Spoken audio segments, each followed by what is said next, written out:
Welcome back to another edition of the Disney Dish podcast with Jim Hill. It's me, Len Testa, and this is our show for the week of January 27th, 2020.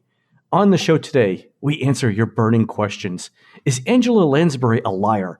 Is there a hidden room at Disney's Riviera Resort? Is there German music beyond Rock Me Amadeus and 99 Luftballons?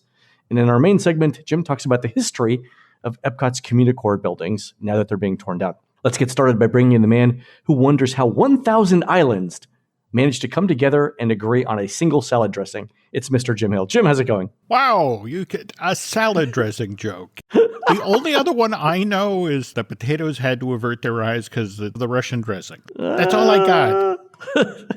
It's a very small genre of jokes, It is. All right, Jim, let's do a quick shout out to subscribers over at disneydish.bandcamp.com. Thanks to new subscribers Kevin M., Jeepin Illini, and Minersdaw, and longtime subscribers Federalist 97, Andrew J., and Darth Larson. True story, Jim, Darth Larson pitched a perfect game in the 1956 World Series. Jim, did you know that these are the folks who run the chainsaws you hear while on Collier River Rapids? Except they're not cutting down trees. They're making snow cones that are served in Asia. That's environmentalism, Jim. True story. Wow. Okay. I thought it was that Canadian show, those guys. I always felt so bad when they shut that down out in front of the Canada Pavilion. We're going to talk about Epcot Entertainment here in a bit, Jim. But first, Jim, the big news today, I'm sure you've already heard it. Hollywood Studios FastPass tiers are a changin'.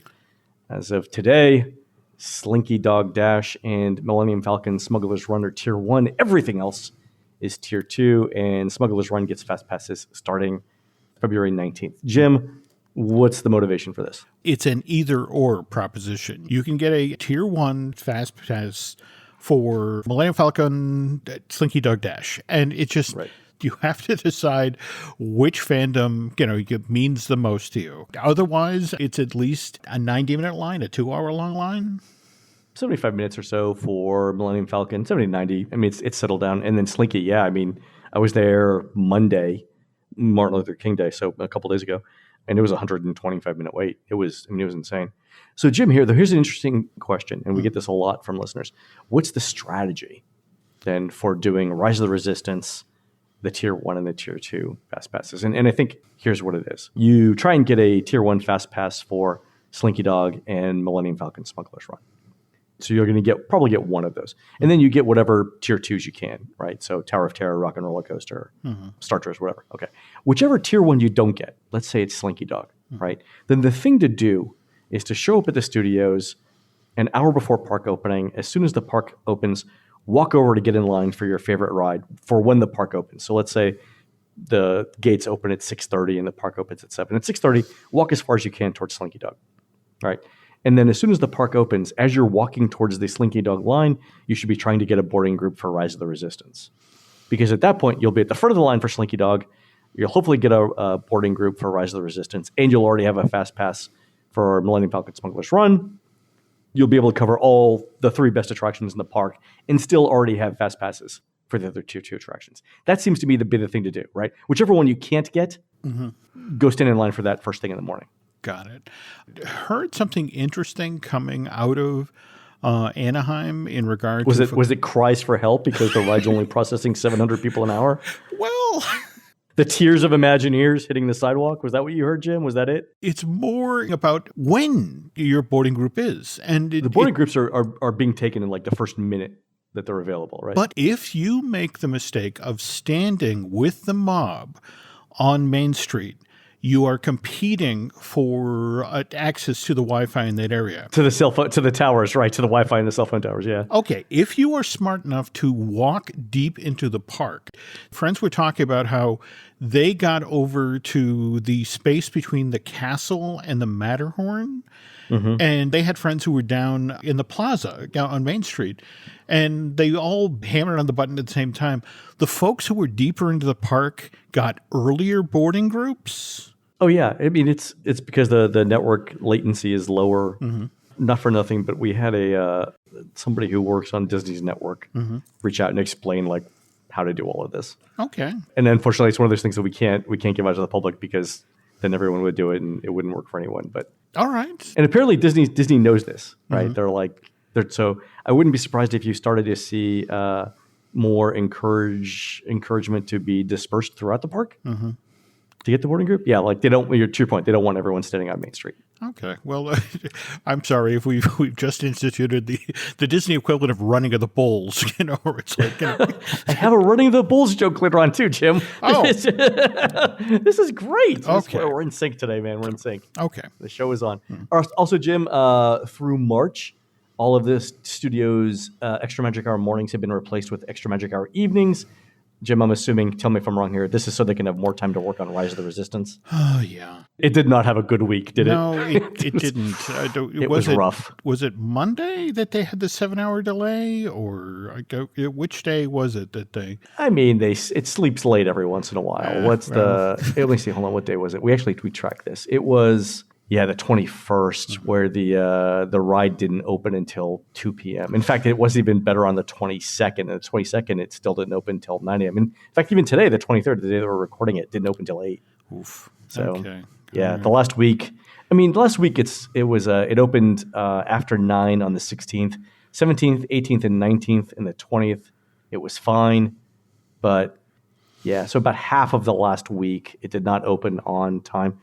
Yeah, the 21st was just a brutal, brutal day, which tells me one of two things. They're either working on it and I hope that's what it is. I hope that they just decided that they needed some downtime and they had to work on it and they had to get it done to make it more stable. I hope that's what it is. The other possibility, which I'm almost reluctant to say, is it's an unpredictable problem that they don't know how to solve. And that would be bad. Scenario number 3 is they're sharing a repair guy with Hagrid.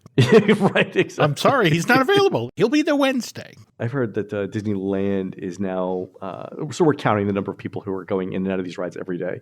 Disneyland started off at 700 people an hour, which, I mean, the theoretical capacity of this ride is supposed to be around 2,100 in practice if their goal is to hit 1,700. But Disney World is at 1,400 tops. Disneyland opened at 700. So they opened up at half of the lower side of their capacity, but they're up to 1,000 now. So they're getting there, but we're a long way from running at capacity. And that means we're a long way from running with FastPass too. Okay. So their goal is to get to 1,700. They're considering that now capacity, even though it's supposed to be 2,100. Fine, I understand. We'll see. More luck to them. And they've got the good thing is they're past Martin Luther King Day weekend right now. They've got a little bit of a breather until President's Day and Mardi Gras, but then after that, once that starts, I mean, it's going to be 100% capacity through April. Yeah, almost every day. Okay. All right, so we'll see. Yeah, there's another reason they don't want adults to carry lightsabers around inside of Batu, because they're going to start stabbing people. So that's the real reason for the no weapons policy right there, Jim. Jim, I was over at Epcot for the beginning of the Festival of the Arts. This is the 4th running of this in 2020. And of course, as we all know, Festival of the Arts means culinary arts in Epcot. So I was eating my way around World Showcase, and I happened to stop off at the German pavilion because they've got something called Cuisine Classique. It's not technically German food. It's, I guess, basically supposedly the best of Europe inspired by the 18th and 19th century. So I expected pigeon. Not what I got. Okay. It ended up with some really tasty beef short ribs, fantastic fish dish, and then the best caramel custard tart thing that I've ever had in my entire life, to the point where 4 of us fought with plastic sporks to eat the last bit of it. All delicious. But as I was eating it, Jim, a band came out, and the band is named Liebendig. They're German, and they came out and did a set, and I think this is the best new band in Epcot. It's the must-see thing for all of World Showcase for Epcot Festival of the Arts. It's a rock band, 4 guys, guitar, bass, drums, lead singer. I joked because I was with a bunch of friends when they came out. I'm like, oh, it's a German band. Are they going to open with Rock Me Amadeus or with 99 Luftballons? I can't wait to hear this, right? Because that's who I am as a person, right? Not very good on the inside. But they came out. They played their own music. Apparently, they've won some contests in Germany. They're an up-and-coming young band. They sound great.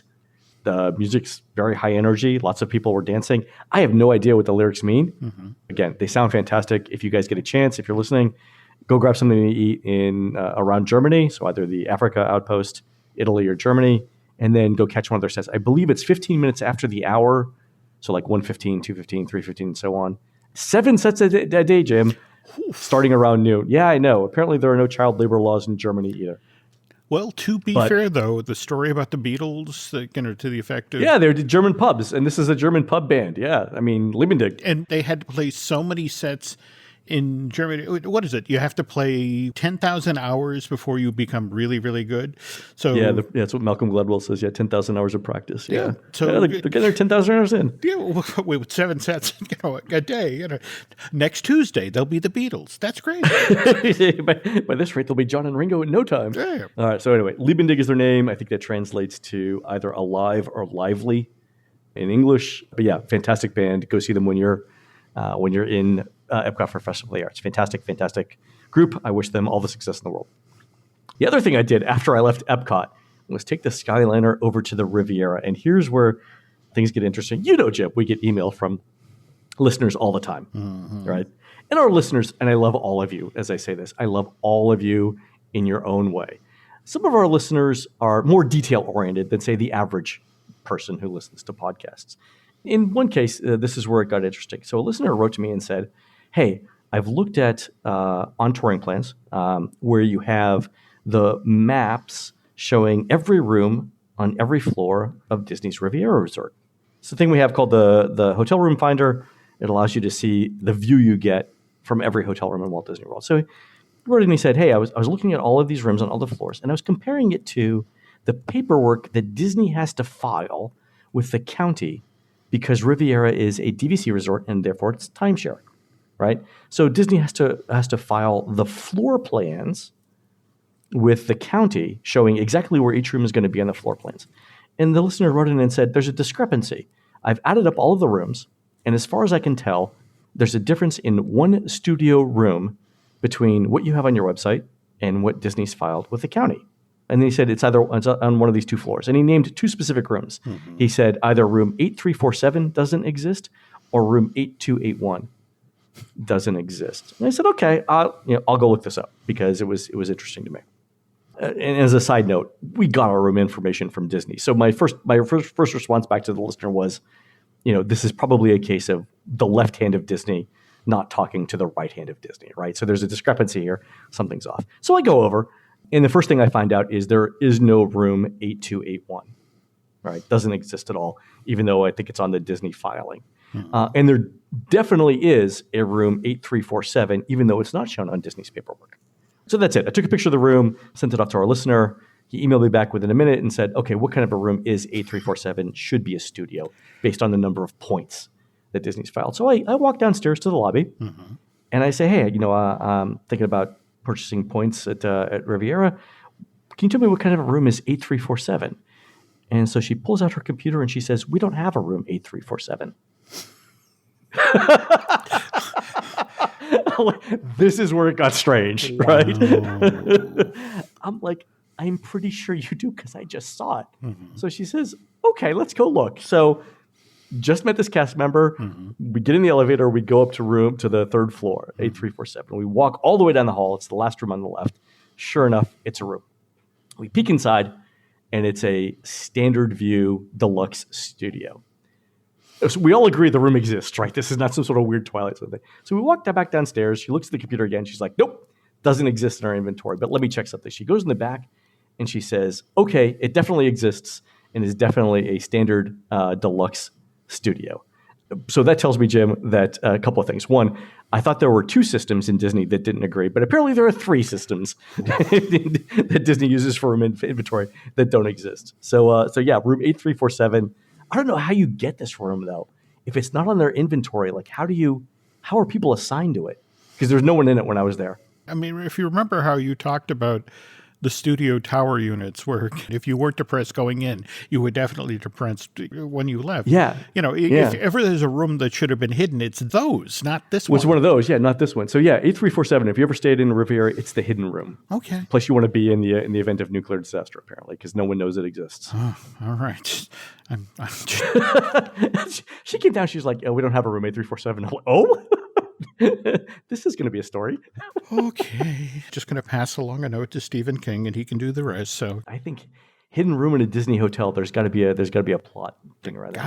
Gotta be. So while I've been in the parks every day this week. I've also been getting, Jim, a ton of surveys from Disney. Literally every day that I've been in the park, I wake up the next morning and I have a survey in the mail from Disney. And that brings us to a couple of survey and listener questions that we got.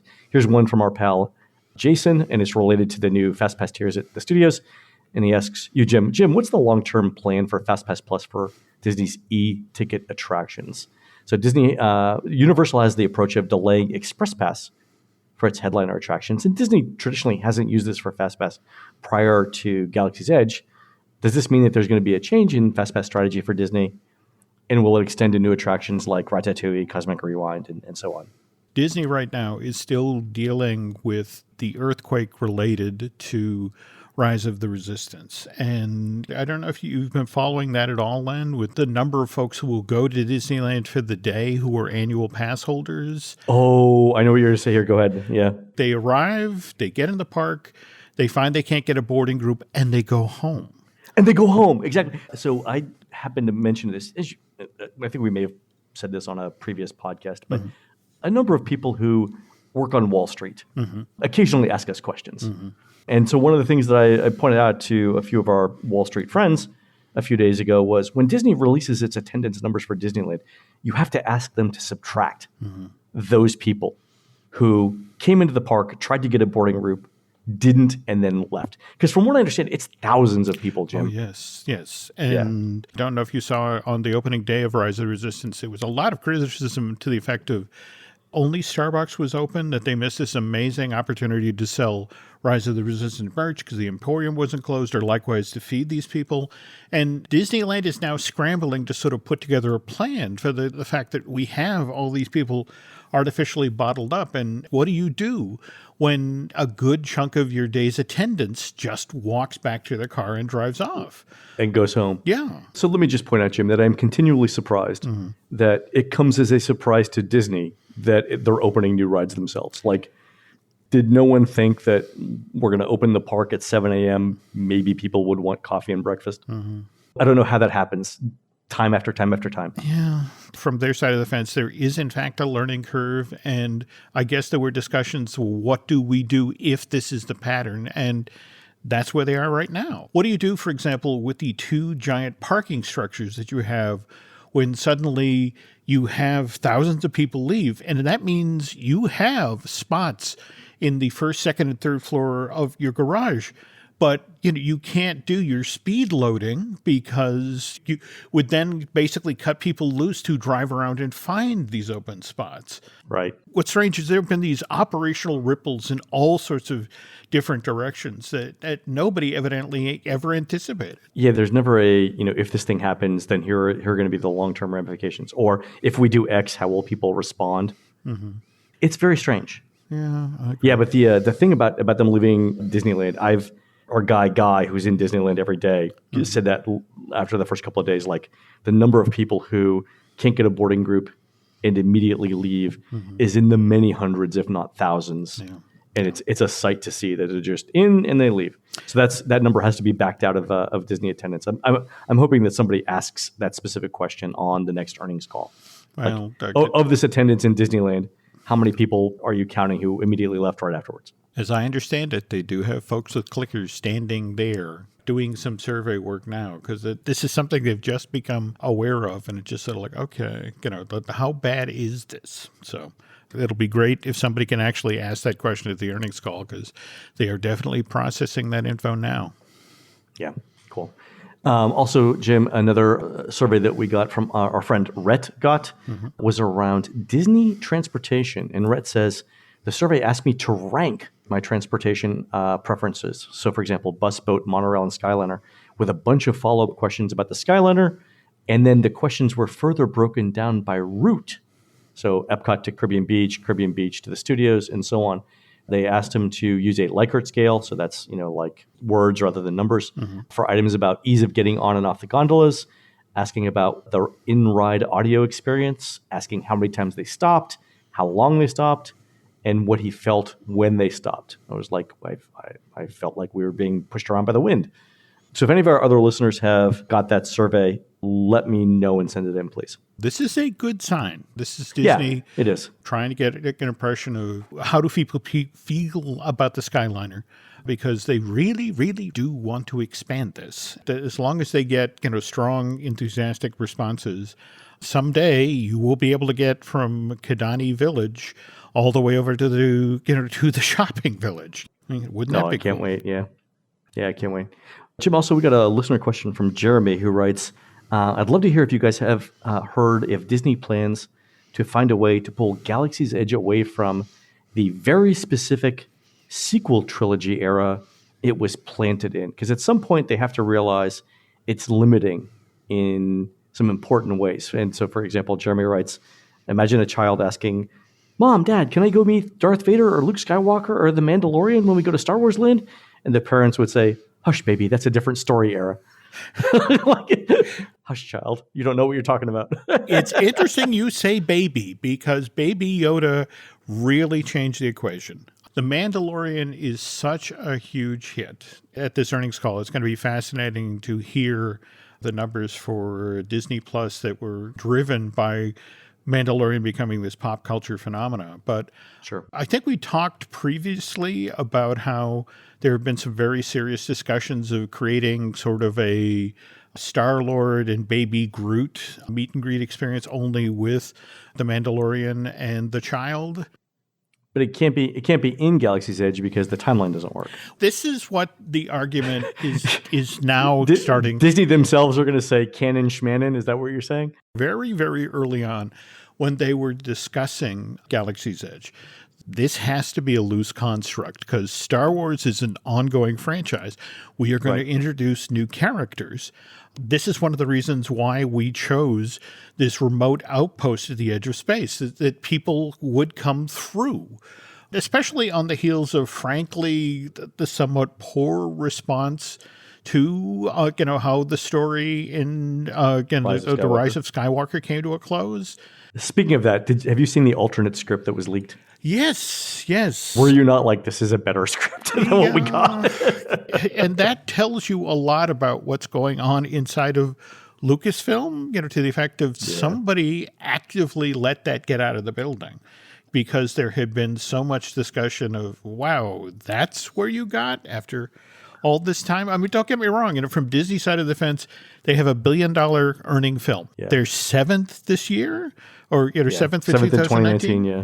So it's hard to quibble unless, of course, you line that up against what The Force Awakens or The Last Jedi earned. So I think people need to be ready for other characters from other eras start to come in here. But how are they going to explain it? Because the timeline is so specific. To be honest, Disney's going to the office where those complaints would be going into about Star Wars canon. They're going to insulate the walls with bundles of money. So, it would be that much harder to hear the complaints over the sound of cash pouring in. All right. At this point, if there were a Mandalorian meet and greet with the child in Batuu right now, the line would be longer to experience that than it would be for Rise of the Resistance. Oh, sure. It'd be huge. Yeah. All right. So, Jim, speaking of questions about canon, I remember on last week's show, we talked about the new Beauty and the Beast sing-along at France, right? Among the criticisms I had of it was that it didn't appear to be canon because it says that the Beauty and the Beast sing-along attempts to say that LeFou, Gaston's sidekick, was actually the one working behind the scenes to bring Belle and the Beast together. And so I pointed out a couple of problems with it just from a plot perspective and the fact that it kind of didn't make sense. Well, one of our listeners, apparently asked Media Relations whether the sing-along is canon. And let me just say, I love all of you for doing that. Thank you very much for reaching out to Disney to ask whether this new thing in Epcot is part of the canon. So Media Relations responded with, and I'm quoting here, "It's the story as LeFou remembers it. It isn't necessarily what happened." Okay.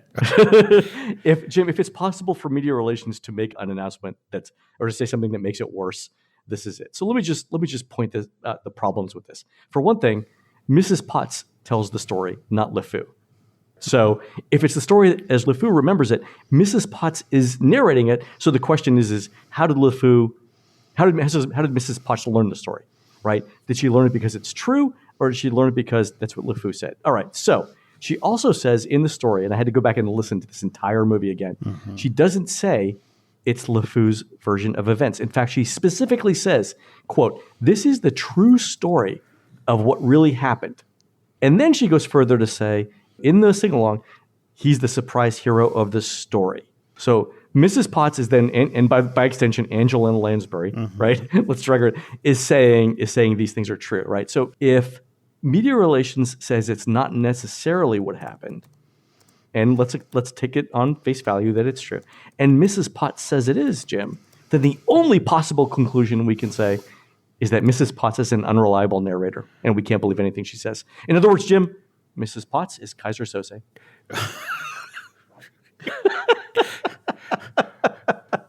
All these things can't be true, Jim. All of them can't be true. Okay, I just want to point out that you're talking about Dame Angela Lansbury, all right? Okay, Dame. So if we want to press this issue, we're in international incident country. Tread very softly. Exactly right. Yeah, Eglantine Price, this woman knows witchcraft, okay? You could end up as a bunny, so let's just move on. Like, first of all, credit to media relations for even attempting to answer the question, but dear God. Yeah. And this is the thing, right? So I agree with you. Going back to the thing about Star Wars, Disney doesn't care about canon. Disney does not care about the stories that they tell making sense in an overall larger context. They just don't care. And this is an example of it, but it drives me up the wall. Did you ever watch Buffy the Vampire Slayer? Yes. My big complaint with Buffy the Vampire Slayer after about season 4 was that if death isn't permanent, what are the consequences in the show? Like after all the characters died and came back to life again, like there's no real consequence to any of it, right? Then the show had to make up like different versions of death, some of which were permanent and some of which weren't. And it all became too confusing. And in the end, it sapped the story of any real emotional investment, right? Because if the people who are writing the story can arbitrarily say at any point, the things that have happened in the past don't matter, or they were wrong, right? Then what is it that you're asking us to believe now? And why do I care, right? If at the end of all of this, it's like that never happened, regardless of whether it's Mrs. Potts or Star Wars or Buffy the Vampire Slayer, if they can change it on a dime and say, you know what, those characters that you love, those stories that you're so emotionally invested in, it didn't happen that way, then what's the point of any of it? It drives me up the wall. Emperor Palpatine. Oh, God. That's a topic for another show. A whole other show. Somehow Palpatine is still alive. That's the entire exposition. Who knew that you we got. fall down a shaft for miles and miles, but there's a mattress at the bottom? I mean, how? That's it. The entire expository dialogue about how this one super arcing narrative about Palpatine comes into existence is a single sentence by a secondary character in the movie. Somehow Palpatine's still alive. Oh God. Speaking of things that are somewhat mystifying, you and I talked about the new film for Canada, the Canada Far and Wide. Canada Far and Wide, right, yeah. Out ahead of this week's show, Len asked me to prep some material about Communicore. And as I was doing that, I came across this factoid about the Canada Pavilion, Len, that I have to run by you because it's one of these things where it's like, I don't know if this is true, but it's coming from an actual official Disney source. And if it is true, you have to look at the Canada 360 Circle Vision thing entirely differently. This info comes from the Walt Disney World Pictorial Souvenir for Epcot Center. It's a 76-page booklet published in 1981, so it's a year out from the opening of Walt Disney World's Second Gate. It's filled with concept art because, again, Epcot is under construction. There's no way to get decent pictures of the park at this point. You turn to page 56 of this thing, and it has a description of the O Canada movie. So, again, the miracle of Disney Circle Vision, breathtaking film tour, blah, blah, blah, Canadian geese flying through sky, all the stuff we know from the show. But this is what caught my eye, Len. With the climax of your Whirlwind Circle Vision 360 tour, your adventure becomes a walking journey through Canada's exciting backcountry. Beyond a charming Quebec thoroughfare, you'll wind down a path blasted through a steep mountainside. You'll pass a riverbank, footpaths, bridges, tall pine trees, rushing waterfalls, and an abandoned mine. And then through holes that are cut in a tunnel, you can then view Salmon Island, where lumberjacks compete in a riotous logging. Now, am I nuts, Len? Is this saying that you were supposed to exit the theater and then begin, moving through that pathway? I thought that was the front of the ride, not the back of the attraction. That's what it sounds like, doesn't it? Yeah. Now, we were just talking last week that Disney operates off of the stat or the belief that 70 and 95% of all guests are right-handed. When the Imagineers were designing World Showcase, they assumed that with so many people being right-handed, the first pavilion they were probably going to go to was the Canada Pavilion. And the way that they were probably going to enter the Canada Pavilion was going in, hitting the first footpath they encounter, which takes them to that recreation of the Boucher Gardens in Victoria, British Columbia. Okay. And that part's there. Okay. So if that's the way guests were going to come into the Canada Pavilion, wouldn't it then make sense that the way the Imagineers were thinking was they'd put the entrance to O Canada on that side? Sure. If you follow along with the thinking for Epcot back in the period, think about it. With the original version of Journey into Imagination, you did the ride, and then you were artificially funneled into the image work, so you got a ride and then a hand-on adventure experience kind of a thing. So yep, maybe that was the idea coming out of Canada, to the effect of you came out of the mind and you then made your way through the backcountry, and then you came down the hill to the trading post and all that. When you take this factoid into consideration, the fact that O Canada has never really had the attendance that Disney wanted because the entrance is so far hidden away, in the back of the pavilion. Every so often you'll see them monkeying with the signage to kind of drive people back to the entrance of O Canada. In fact, did they do anything out on the promenade for the launch of Canada Far and Wide? Or I don't think so. No. Yeah. This is an official Disney pictorial souvenir. So all of this copy had to go by somebody. And, whoever was writing this got handed the official breakdown for the attraction, for sometime in late 1980, early 1981. Yeah. So I'm actually looking at the page that you're talking about. And the reason why I think it's two different things, I agree with you, is one, the first paragraph is sort of like, Northwest Indian Village to Quebec City, Canada Pavilion, yada, yada. But the second paragraph deals with the Circle Vision 360 film.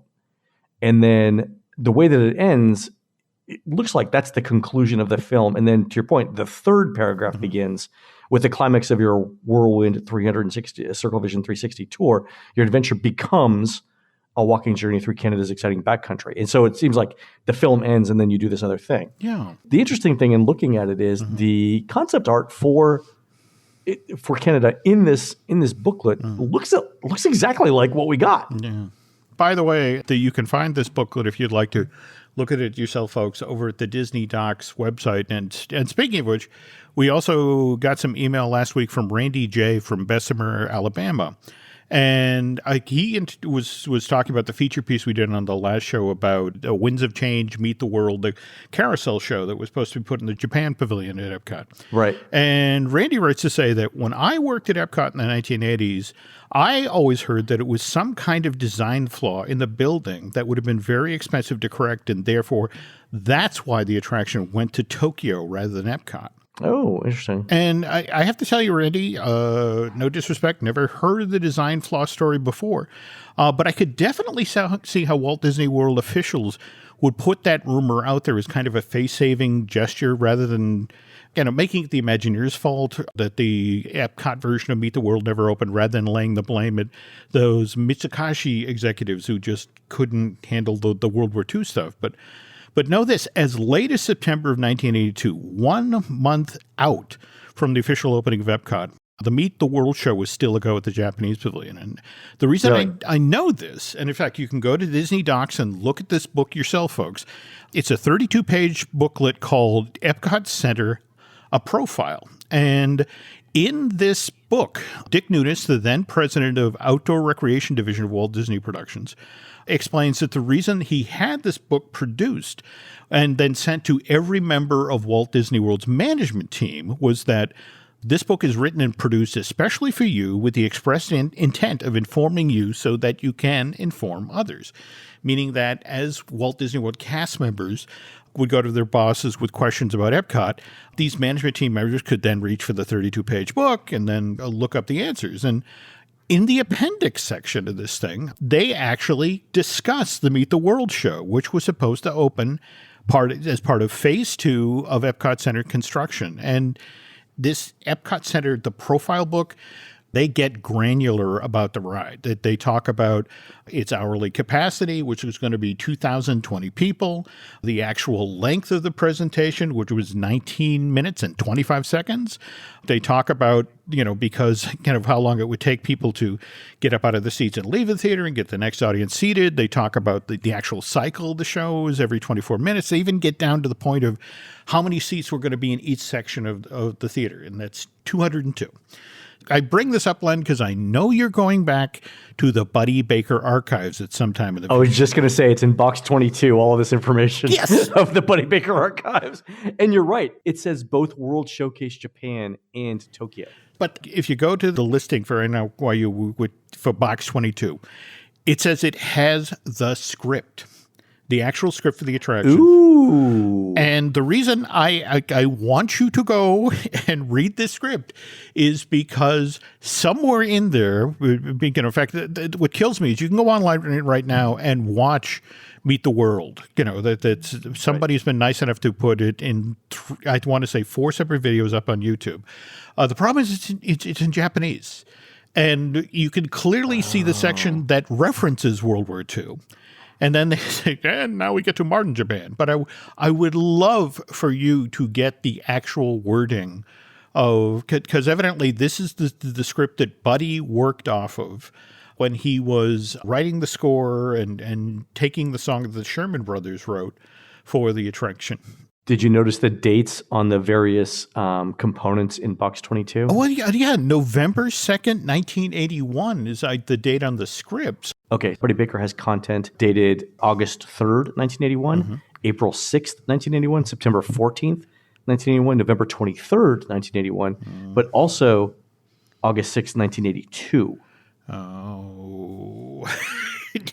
So it looks like it spans all of that. Okay, I'll make a special trip over there. Okay, I could, because I gotta know, especially the language. Because again, that this was supposedly, no disrespect to Randy J with his story, and I'm sure that was put out there, but ultimately, this really was more about World War II and the veterans of Florida. But I'd love for you to find out whether the wording did in fact change through those multiple drafts. All right, I'll definitely look. Cool. And I can get the entire box and look at that. Wow, that's interesting. Because I had seen the box, and I think you and I talked about this when I was first going to go over to the Buddy Baker archives, and I decided not to grab what was in the box because it was a Tokyo Disneyland thing, and I completely missed the fact that it said World Showcase Japan in there. So that, what that means yet, though, Jim, that there's probably music that we didn't get too. Okay. All right. Well. All right.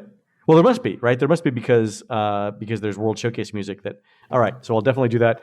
Well, for our listeners who are on Bandcamp, remember we found a bunch of music in the Buddy Baker archives. We paid producers, singers, and musicians to record it, and then Disney wouldn't give us a license to release it. But I'm saying I have that music in my own private collection. So this will be something, Jim, that you and I share together. There we go. There we go. Someday when we die, right? When there are no legal consequences for us. All right, folks, we're going to take a quick commercial break. When we come back, Jim is going to tell us about the history of Epcot's Communicore now that it's being torn down. We'll be right back. Breathe deep. Imagine your legs more limber in Duluth Trading Double Flex Denim. Envision euphorically squatting for that can of suds, bending for your toolbox in a state of bliss, lunging for your laser level on a whole new level. Relax and allow the flex to fill you with ability. Find your inner flex in Double Flex Denim only at Duluth Trading. This episode is brought to you by LinkedIn. Psst, healthcare pros, word's out, and it's too good to keep quiet. Look, LinkedIn is revolutionizing job hunting, making it possible to search by specialty, shift preference, and salary. Endless scrolling is out. Whether it's a mental health therapist or dental hygienist, finding the perfect role is faster and easier than ever. Head to linkedin.com/healthcare and start your search today.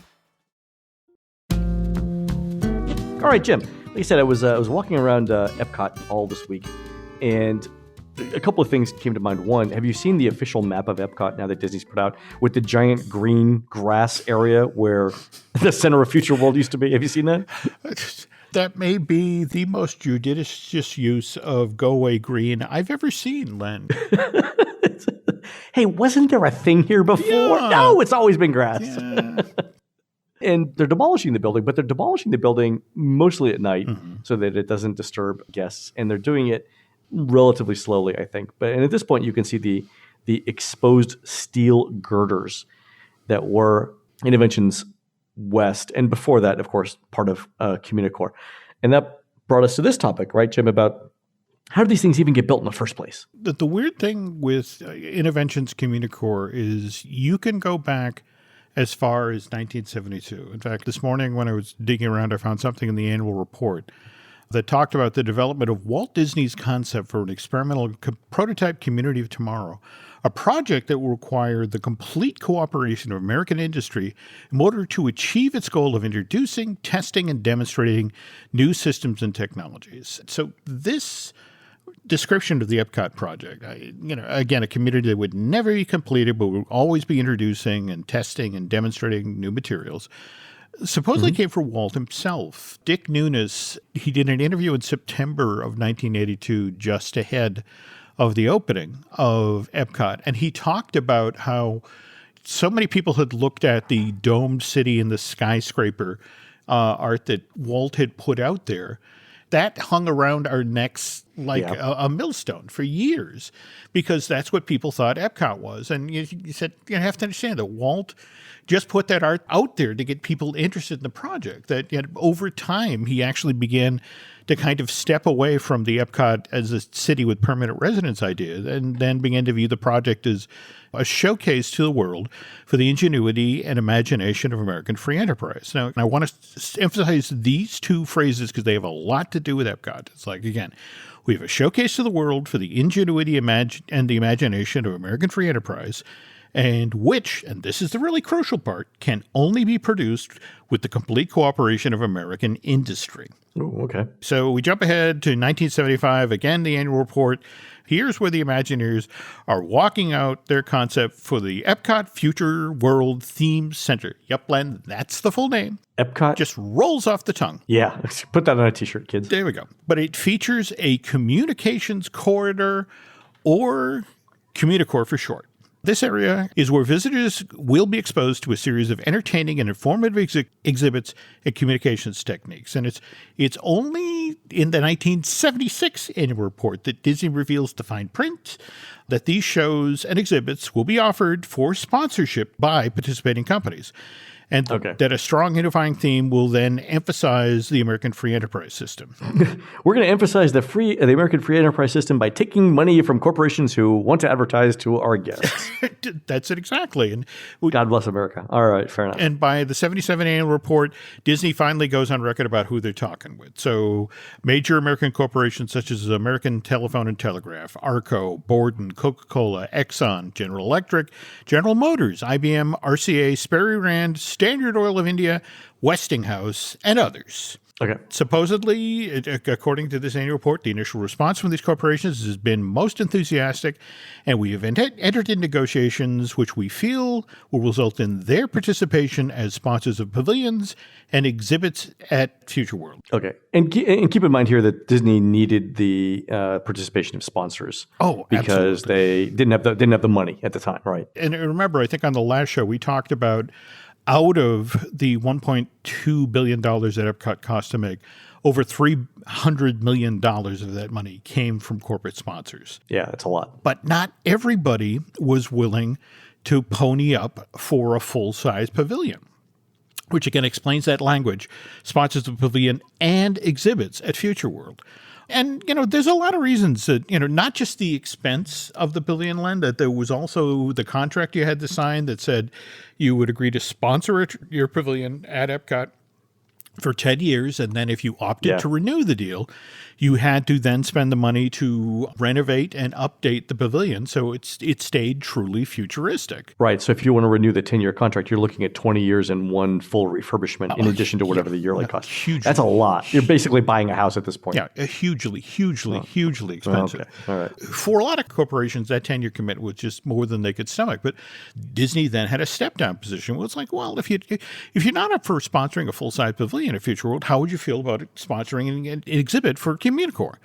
Conversely, if they had a company that was on the hook, potentially ready to close on a Future World pavilion, but needed a little extra incentive, what Disney would do is say, got this lovely space over here. Yeah, we'll throw this in for free. You can be part of Communicore as well. So this is how, for example, Exxon, which had already agreed to sponsor Universe of Energy, wound up sponsoring the Exxon's Energy Exchange exhibit at Communicore East. You may remember that was one with the oversized model of the oil drilling platform. Right. Yeah.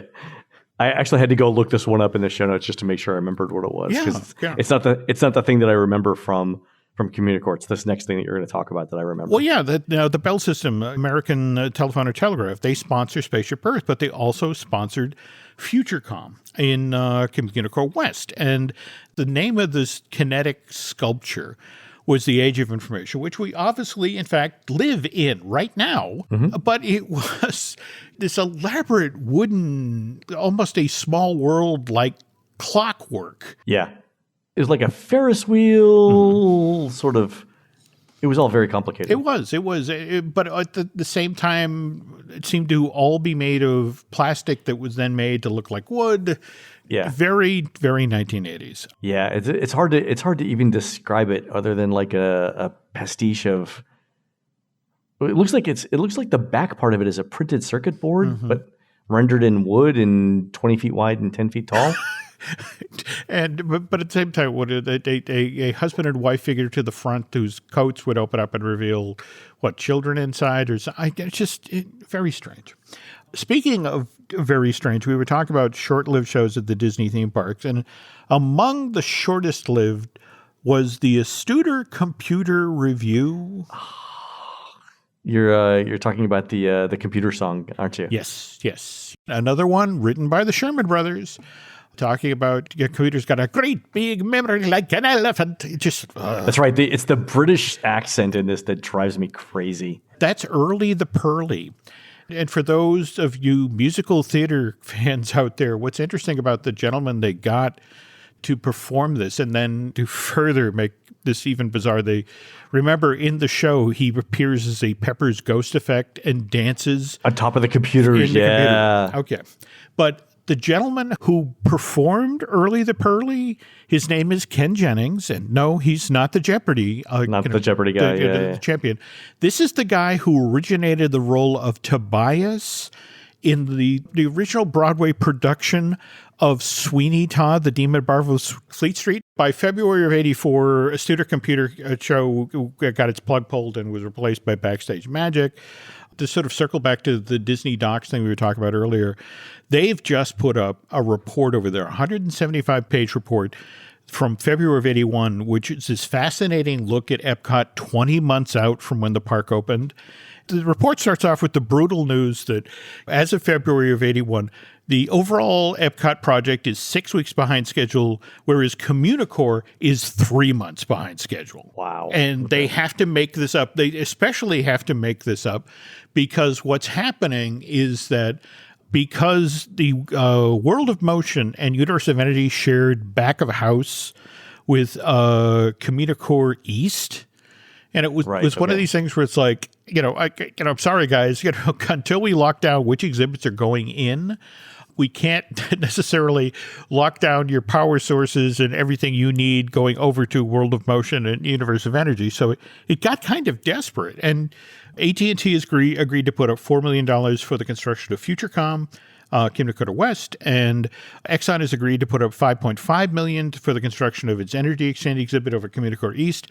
Problem is that's only $9.5 million, and according to this document, Communicore is going to cost $38.3 million. Yeah, okay. So we're only $29 million short, boys.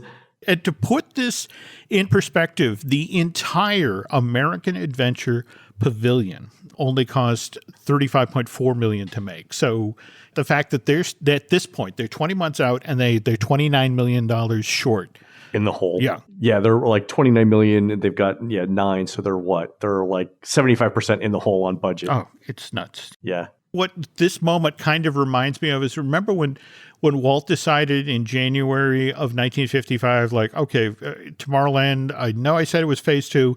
We're going to have this for opening day of Disneyland. And, you've got 7 months. Yeah. And so he's signing sponsorship deals with very unfuturistic companies like the American Dairy Association, and the way they try to explain shoehorning the dairy bar attraction into Tomorrowland was that today's food builds tomorrow's man. And then they cut a deal with Dutch Boy Paints, who, their exhibit was called Our Future in Colors. Just sort of like come in and look at a bunch of paint swabs. This goes back to our original theme in the first half of the show. When there's money involved, Disney doesn't really care that much about story. Story's flexible, is what we're saying. Speaking of money, though, because they were so late in the game getting these exhibits locked in place, it actually impacted the Centurium, the original big store for World Showcase. And was that Mouse Gear now? Yeah, Centurion? And we've got our brand new version of the temporary Mouse Gears that are on Communicore West. But there were so many problems that resulted because of Communicore was so slapped together toward the end.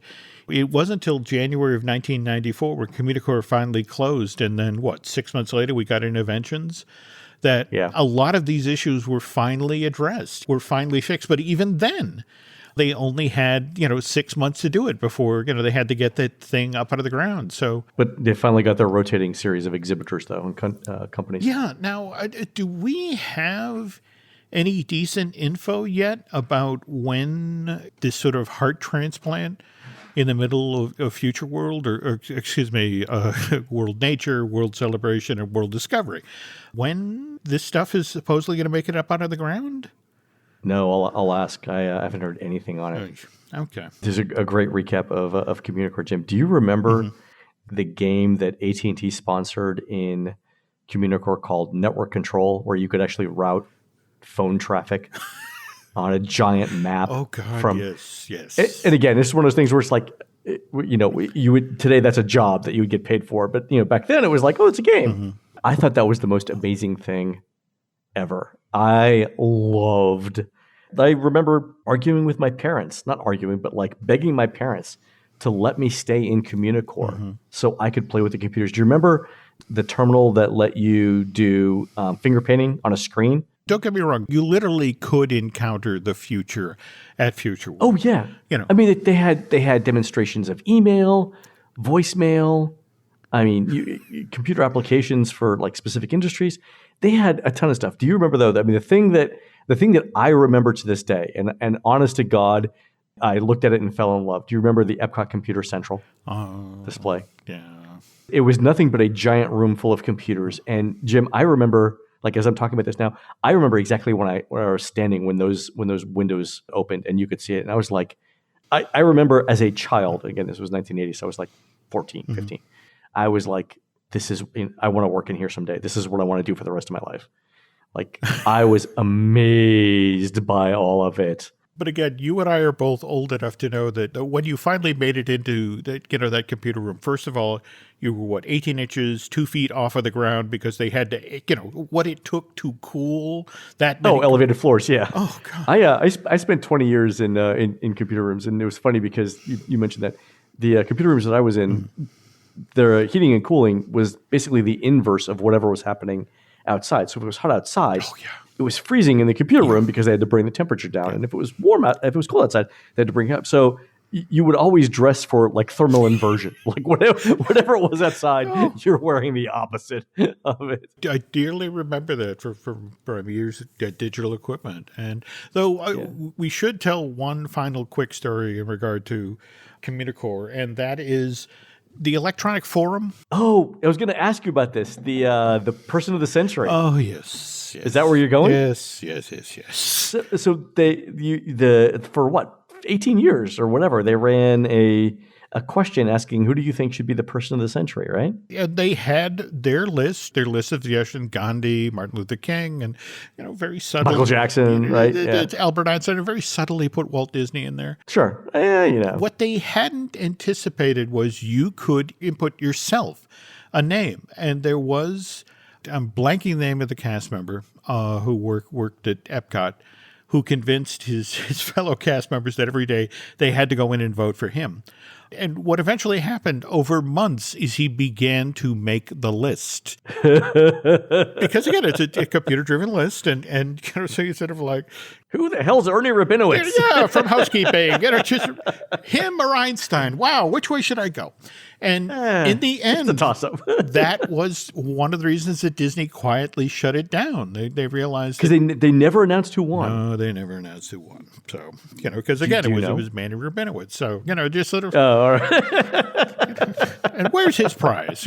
Come on. So he was denied his rightful glory. That's what I'm saying, Jim. I agree. All right, great job on the Communicore story, Jim. That was really good. All right, folks, that's going to do it for the Disney Dish show today. Please head on over to disneydish.bandcamp.com, where you'll find exclusive shows never before heard on iTunes. We're currently on our Disney music series. On next week's show, we're going to talk about the shortest running Disney World attractions of all time. We are produced fabulously by Aaron Adams, who's participating in next week's Running of the Bulls at the Fire and Ice Winterfest in beautiful Lava Hot Springs, Idaho, just 2 hours north of Salt Lake City. Except it's not bulls in Spain in summer. It's wearing a bathing suit, jumping in a pool full of water, and running down the street in the middle of winter in Idaho. While Aaron's doing right, good luck, Aaron. While Aaron's doing that, please go into iTunes and rate our show and tell us what you'd like to hear next. For Jim, this is Len. We'll see you on the next show. You see my French, the computer makes life easier. Saves me time and headaches too. He sorts things out, analyzes in a shake. My enormous problem, to him's a piece of cake. He's got a great big memory like an elephant. Utilizes knowledge without end. That's why I'm a router for me computer. Everybody needs a friend. When my work piles up and I'm seeing red, 'cause I need 5 arms and an extra head, I find the computer becomes me troubleshooter. He keeps miles and miles of facts on file. My wish is his command.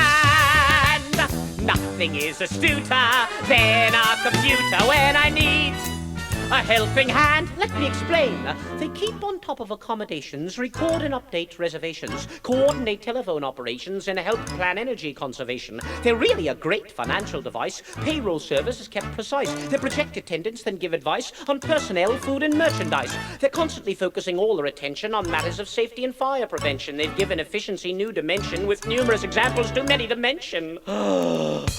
And that's why I'm a router for me computer. Everybody needs a friend.